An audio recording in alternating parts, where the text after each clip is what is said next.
Yeah, Hello. so here we have the Hugo Boss Brunello. Let's see, this is the perfume counter at Harvey Nicks. It is a bit gunmetal and a bit slightly tacky branding. However, the wine smells nice already. So this is Brunello di Montalcino, one of the first 3 DOCG, which is the highest classified level of Italian wines to be created in 1970 or something like that, or sort of mid to late 20th century. And it's made from 100% Sangiovese, just like Chianti and Vino Nobile di Montepulciano. However, this is made from the Sangiovese Grosso clone, which is what they use in Brunello, which produces slightly fatter, plumper berries, so they get a bit more juice. Yeah. And it's popularly thought to be the most sort of elegant in terms of Bordeaux-y, sort of elegant wine. You know. Yeah. Needs age. I mean, this is 2016 vintage, and just from sticking my nose in the glass, it's a little bit young still, so it does need a bit of time to mature.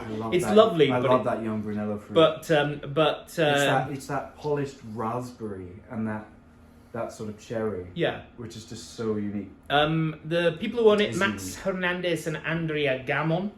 This company's been around since 1870, and there are winemakers in Toro. Yeah. In Spain, which is like a slightly more. It's basically Rioja on steroids. Pretty much. Big fat. Yeah. Lots of oak. So family company, and we stocked these years ago, and I really like and for some reason they just disappeared, and so I asked to try them again. I love it when Brunello retains its roots of being a medium-bodied wine. Like it's not, Yeah. And this is from the color. I'm enjoying the sort of fresher, less blockbustery. And it's starting to get a little bit of brown. You won't be able to see that on camera, Just but it's getting just a little hint of brown off it. It's a bit of brick. Bit of brick. So yeah, it's Brunello. Good Brunello for me is just what a wonderful smell. It's got that lovely polishy sort of. Yes, it's got that wonderful sort of almost like marble polish, and there's always a hint of raspberry and raspberry seed for me, and then cherry as well, and then not as much green as you might find in other Sangios. But it's got almost a sort of creamy element to it as well, just a really pretty, soft, rounded, woody note to it. Everything's just polished, yeah.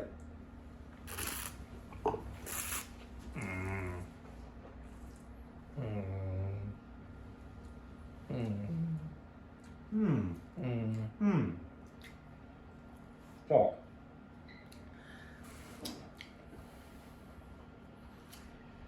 Imagine Brunello was made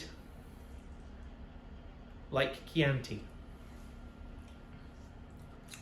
It's not got all of that oomph that you would expect it to have.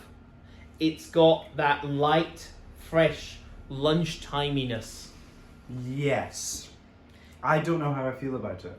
But I'm trying to make sure that it's not just because I'm expecting the Brunello to be.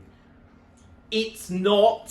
For me, the polish doesn't quite translate onto the palate fully. It doesn't. And even in youth, that should be there. I mean, it is very light. It smells like a Brunello. It tastes like a Brunello. But it's almost like an artificial polish. It's lunchtime It's wine. almost like they put Brasso on it. Yeah. Rather than it actually being in the vineyard.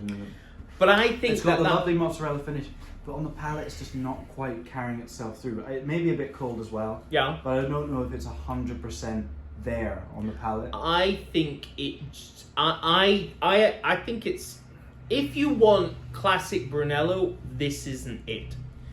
If you want a really, really top-notch Sangiovese to drink over lunch, and you don't mind spending, money on something that is a good nudge above Chianti's, I think this is lovely. But but you have to have it in the right context. If you want a Brunello, it's like it's almost like. To be honest, I had a Chianti Reserva the other day, which had at least 5 more layers of complexity than this did, and also more persistence and drive on the palate. Yeah.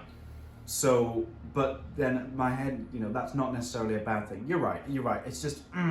It's not Brunello, but it is a really lovely lunchtime Sangiovese that is fantastically well made. That's fair. Okay, that's fair. We'll go with that. I would like on the mid palate for it to just be like What's good a bit more. is this means that he's sort of going, I get to take it home. Toodaloo. Not true. No, this is still the best of the bunch.